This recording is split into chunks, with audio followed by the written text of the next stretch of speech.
Welcome to the War Archive, where wars become stories. In April 1861, if Maryland had joined the Confederacy, Washington, D.C. would have been surrounded by enemy territory. The capital would have stood isolated, cut off from the North before the war had fully begun. The Union government itself might have been forced to abandon its seat of power within weeks. The capital might have fallen before the first major campaign even began. This is the story of how hesitation, geography, and a handful of carefully timed political decisions may have secured the Union before the war ever found its footing. And Maryland was a slave state. It had not voted for Abraham Lincoln. Riots erupted in Baltimore when Union troops moved through the city. Civilians attacked soldiers. Rail lines were sabotaged. For several days, Washington's connection to the rest of the Union was dangerously unstable. Maryland was not alone in its ambiguity. Kentucky controlled vital rivers and rail lines linking the Midwest to the South. Missouri guarded access to the Mississippi River and the western frontier. Each permitted slavery. Each contained strong Southern sympathies. Each had reason to distrust a Republican administration. Yet none of them left. At first glance, that defies expectation. If the Confederacy was formed to defend slavery and states' rights, why did slave states along the border remain? Why did they hesitate while others rushed out? To answer that, we have to set aside the assumption that slavery alone dictated allegiance. Because in 1861, the decision facing these states was not simply moral or cultural, it was strategic. And in that strategy, timing mattered more than sentiment. When the Deep South seceded in early 1861, its leaders presented the decision as unavoidable. Slavery, they argued, could not survive under a Republican administration. Secession was framed as self-defense. In states like South Carolina and Mississippi, where plantation agriculture dominated economic life, that argument resonated widely. The border states were different. Slavery existed in Maryland, Kentucky, and Missouri, but it was less central to their economic structure. Farms were generally smaller. Urban trade and manufacturing were more significant. Commercial ties to northern markets ran deep. Enslaved populations were present, but proportionally smaller and, in some areas, already declining. That did not make these states anti-slavery. Many voters supported the institution and feared its eventual erosion. But supporting slavery did not automatically translate into supporting revolution. Secession meant war, disrupted commerce, uncertain currency, and the possibility of becoming a battleground between larger forces. The election of 1860 intensified anxiety, but did not eliminate ambiguity. Abraham Lincoln ran on halting the expansion of slavery into Western territories. He did not campaign on abolishing it where it already existed. Within his own party, he was considered cautious. He repeatedly emphasized that the federal government lacked constitutional authority to interfere directly with slavery in established states. Southern Democrats distrusted him nonetheless, splitting their party between Stephen A. Douglas and John C. Breckinridge. A fourth candidate, John Bell of the Constitutional Union Party, appealed directly to voters who prioritized preserving the Union over sectional conflict. The fractured field delivered Lincoln the presidency. In the Deep South, that result triggered immediate secession conventions. In the border states, it produced debate. Lincoln had won through the constitutional process. No federal troops had yet marched south. No slave codes had been repealed. The Union still functioned. If slavery alone determined loyalty, the border states would have left immediately. Instead, they paused. That pause reveals the central reality of 1861. Preserving slavery did not yet require abandoning the Union. The two positions, though increasingly strained, were not fully incompatible. Once we recognize that, the question shifts. If ideology was not decisive, then what tipped the balance when hesitation could no longer continue? Abraham Lincoln entered office aware that the Union's survival depended not only on defeating the Confederacy, but on preventing additional states from leaving. Maryland shielded the capital. Kentucky anchored the Western theater. Missouri controlled access to the Mississippi River. Losing any one of them would redraw the strategic map overnight. From the beginning, Lincoln signaled restraint. In his first inaugural address, he stated plainly that he had neither the authority nor the intention to interfere with slavery in the states where it already existed. The message was not aimed at South Carolina. It had already departed. It was directed at the states still deciding. His cabinet reflected the same calculation. Lincoln appointed men with diverse political backgrounds, including conservatives who reassured moderate slaveholders that immediate abolition was not federal policy. He avoided sweeping executive actions that could confirm Southern fears. Stability, not transformation, was the priority. This was not ideological hesitation. It was strategic patience. Lincoln understood that committed secessionists could not be persuaded, but the border states were internally divided. They contained merchants dependent on northern trade, farmers wary of disruption, politicians concerned about civil conflict within their own communities. If those factions remained calm, secession momentum could stall. Then Fort Sumter fell in April 1861, and Lincoln called for 75,000 volunteers to suppress the rebellion. The Upper South responded by seceding. Virginia, North Carolina, Tennessee, and Arkansas soon followed the Deep South. The pressure on the remaining slave states intensified. They now stood between two mobilizing governments. Even then, Lincoln did not immediately broaden the war into an anti-slavery crusade. He framed the conflict as an effort to preserve the Union, not to upend social institutions overnight. That framing gave Unionist politicians in the border states political cover. They could argue that loyalty to Washington did not mean surrendering local control. Time became the quiet advantage. Every week that passed without a secession convention made departure more complicated. Revolutionary momentum depends on urgency. By refusing to escalate prematurely, Lincoln denied secessionists the claim that immediate action was necessary for survival. But hesitation has limits. Armies were forming, supplies were moving. Geography guaranteed that the border states would not remain untouched. Soon, neutrality would seem like the only way to delay a choice that neither side was prepared to accept indefinitely. As the war moved from rhetoric to mobilization, the border states faced a practical reality. Choosing a side meant becoming a battlefield. Their geography made them too valuable to ignore and too exposed to defend alone. Open alignment would invite immediate retaliation from the other side. So several tried to avoid choosing at all. Kentucky declared formal neutrality in May 1861. Its legislature leaned Unionist. Its governor sympathized with the South, and neither faction wanted to ignite internal conflict. The state would remain in the Union, but would provide troops to neither side.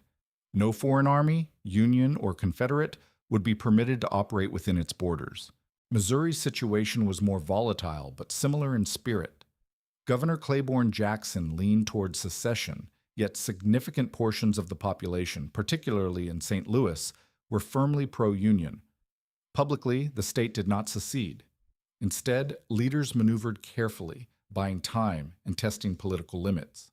Maryland did not issue a neutrality proclamation, but its divided leadership created the same effect. Riots in Baltimore demonstrated how combustible opinion had become. State officials hesitated to endorse secession outright, wary of triggering open conflict within their own communities. Neutrality was not indecision. It was strategy. By refusing to commit, these states hoped to preserve autonomy and minimize destruction. If both governments respected their stance, perhaps they could avoid invasion altogether. But neutrality depended on restraint from two governments already at war. Kentucky's rivers and railroads were too important to remain untapped. Missouri's control of the Mississippi corridor shaped Western strategy. Maryland's proximity to Washington made it indispensable. Each side understood that leaving these states undecided carried enormous risk. Neutrality therefore became a countdown. The first side to violate it would reshape the political narrative inside the state. Whoever appeared to disrupt local sovereignty first would lose moral ground. The gamble was simple: delay long enough, and perhaps the storm would pass around them. But once troops crossed their borders, hesitation would no longer protect them. Maryland's neutrality collapsed first, not through formal declaration, but through violence. In April 1861, as Union troops passed through Baltimore en route to Washington, crowds attacked them. Shots were fired. Soldiers and civilians died. Railroad bridges were burned to slow federal reinforcements. For several tense days, the capital's connection to the North was uncertain. Secessionists saw an opening. If Maryland called a convention quickly, they believed public anger might carry the vote. Virginia had already left. Momentum favored the Confederacy. But momentum alone was not enough. Secession required control of the legislature. Governor Thomas Hicks opposed immediate secession, but faced heavy pressure from pro-Confederate lawmakers. Rather than confront them directly, he delayed and maneuvered. Legislative sessions were scheduled in towns more favorable to Unionists. Procedural control became a strategic tool. Lincoln understood that delay alone might not suffice. If Maryland seceded, Washington would be encircled. There might not have been a Union left to preserve, so he acted. Habeas corpus was suspended along key transportation corridors. Federal authorities arrested individuals suspected of obstructing troop movements, including several legislators advocating a convention. The legality of these actions was controversial, but legality was not the immediate concern. Control was. With key secessionist figures detained and Union troops stationed at strategic points, the political machinery required to organize departure stalled. Maryland never held a successful secession vote. It remained in the Union not because public sympathy vanished, but because the institutional pathway to leave was blocked. Secessionists lacked the coordinated authority to carry it out. The lesson was unmistakable. Sympathy did not equal sovereignty. In a crisis, allegiance followed control of government, who could convene, vote, enforce, and defend. In Maryland, that control remained in Union hands. The conflict would move west, where federal intervention alone could not settle the matter so quickly. Kentucky's neutrality survived longer, but it was always unstable. The state sat astride the Ohio River, its railroads and waterways forming a gateway between North and South. Both governments understood that control of Kentucky would shape the entire Western theater. Inside the state, the balance was delicate. The legislature favored the Union. Governor Beriah Magoffin sympathized with the Confederacy, but hesitated to defy lawmakers outright. Many citizens wanted no part in fighting neighbors on either side. Neutrality allowed each faction to claim it was defending Kentucky's interests first. That balance ended in September 1861. Confederate General Leonidas Polk ordered troops into Columbus, Kentucky, seizing high ground along the Mississippi River. Militarily, the move was logical. If the Confederacy did not occupy the position, the Union likely would. But politically, it was decisive. Union forces responded immediately by occupying Paducah. For the first time, Kentucky's neutrality existed only on paper. Both armies stood inside its borders. The legislature acted quickly, declaring that Confederate troops had violated neutrality first and demanding their withdrawal. When withdrawal did not come, lawmakers authorized cooperation with Union forces. The framing mattered. Alignment with Washington was presented not as ideological conversion, but as defense against intrusion. The Confederacy attempted to counter the narrative by recognizing a rival pro-Confederate Kentucky government formed in areas under Southern control. On paper, Kentucky joined the Confederacy. In practice, the functioning legislature, courts, and infrastructure remained aligned with the Union. The Confederacy had intended to secure a strategic advantage. Instead, it clarified the choice for Kentucky's political leadership. By moving first, it surrendered the argument that it was defending state sovereignty. Kentucky did not choose the Union out of affection. It chose the side that appeared less disruptive to its own authority. In that distinction, neutrality collapsed, and allegiance followed control. Missouri's struggle was less restrained and more chaotic. Governor Claiborne Jackson favored secession and viewed federal troops in St. Louis with suspicion. Yet large parts of the state, especially urban communities with strong commercial ties to the north, remained firmly Unionist. The contest was not simply ideological. It was about who could act first and hold power. In May 1861, Union General Nathaniel Lyon surrounded and forced the surrender of a pro-secession militia encampment near St. Louis. The incident triggered unrest, but it also signaled that federal forces were prepared to move decisively. Jackson attempted to rally support and coordinate with Confederate authorities, but events unfolded faster than his plans. Lyon advanced toward the state capital before the governor could consolidate control. Jackson and several pro-Confederate officials fled Jefferson City. In their absence, Unionist lawmakers declared the governor's actions unlawful and established a provisional government loyal to the Union. The Confederacy recognized Jackson's faction as Missouri's legitimate authority and formally admitted the state. On paper, Missouri had joined the Confederacy, but effective governance, tax collection, court operations, infrastructure management remained in Union hands. Recognition without enforcement proved symbolic. The war inside Missouri grew bitter. Guerrilla fighting scarred rural areas. Communities fractured. Confederate forces launched raids and temporary offensives, but they did not secure lasting control over the state's political machinery. Each withdrawal reinforced the same pattern. The Union could reassert authority, the Confederacy could not sustain it. At one point, Union General John C. Fremont declared emancipation for slaves owned by secessionists in Missouri. The move threatened to destabilize moderate Union support. Lincoln reversed the order, again prioritizing stability in the border region over immediate ideological escalation. By the end of 1861, the border states had revealed a consistent reality. Secession required coordinated political authority backed by reliable military control. In Maryland, Kentucky, and Missouri, those elements never aligned under the Confederacy. By 1862, the immediate danger of additional secession in the border states had passed. None had formally left. But the Confederacy had not abandoned hope. If battlefield victories could shift momentum, perhaps sympathy inside these states would translate into political change. Confederate armies launched repeated campaigns into Kentucky and Missouri. Each advance was designed not only to win territory, but to spark alignment. Yet the pattern repeated itself.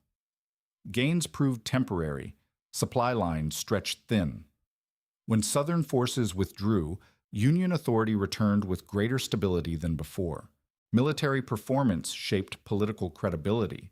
A government that could not defend its foothold in contested states struggled to persuade undecided populations. The Confederacy fought aggressively, but it could not establish durable control in the border region.